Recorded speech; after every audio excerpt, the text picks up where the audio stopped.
नमस्कार दोस्तों, आप सभी का स्वागत है।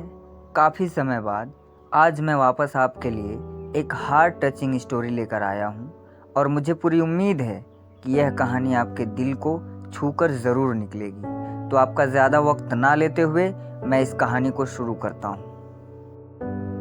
एक बार की बात है, एक बार एक अध्यापक एक संपन्न परिवार के शिष्य के साथ कहीं जा रहे थे। तो उस शिष्य को कुछ मजाक सूझी क्योंकि उसको रास्ते में किसी गरीब मजदूर के जूते दिखाई दिए। उसने अध्यापक से कहा, गुरुजी, अगर हम इन जूतों को छुपा दें तो कितना मजा आएगा। देखते हैं कि मजदूर पर इसका क्या असर पड़ता है।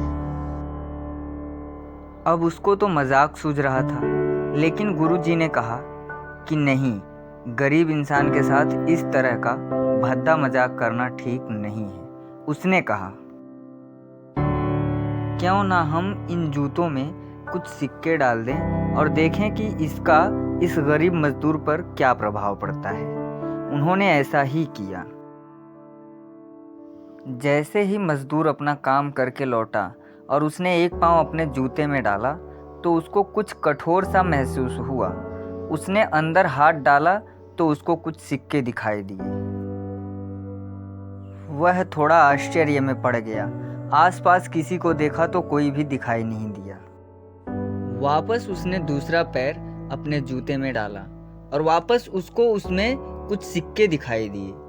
अब दोनों जूतों के सिक्कों को उसने अपनी हाथों में रखा और प्रभु की तरफ इशारा किया। हे प्रभु, पता नहीं किस भले मानुस ने यह सिक्के मेरे जूतों में छुपाए हैं, लेकिन जिसने भी छुपाए हैं उसको मेरी दुआ है ताकि इन पैसों से मैं अपने बच्चों और पत्नी के लिए कुछ खाना और दवाइयाँ ला सकूंगा। और इतना बोलकर वह चला गया। इस बात को शिष्य और अध्यापक दोनों सुन रहे थे। अब अध्यापक ने शिष्य से पूछा कि अब तुम मुझे बताओ कि तुम्हें कैसा महसूस हुआ, तुम्हारी पहले वाली मजाक या मेरा यह तरीका।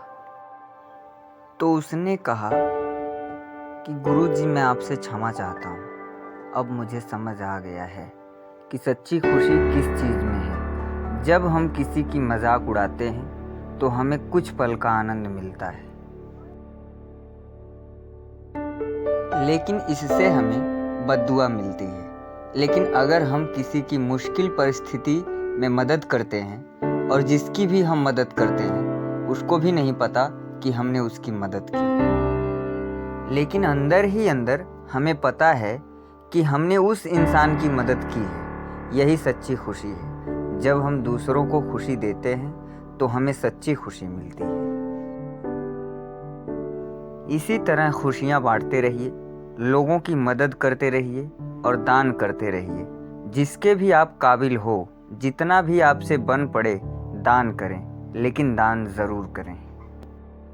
इसका मतलब यह नहीं है कि आपको कंपल्सरी ये अनिवार्य रूप से इतने रुपए दान करने ही चाहिए, क्योंकि हर किसी की ज़रूरत अलग अलग हो सकती है। अगर आप किसी को पैसे का दान नहीं कर सकते तो कम से कम चीज़ों का दान तो कर ही सकते हैं। मुझे पूरा उम्मीद है कि यह हार्ट टचिंग स्टोरी आपको ज़रूर अच्छी लगी होगी। आपका कीमती समय देने के लिए दिल से शुक्रिया।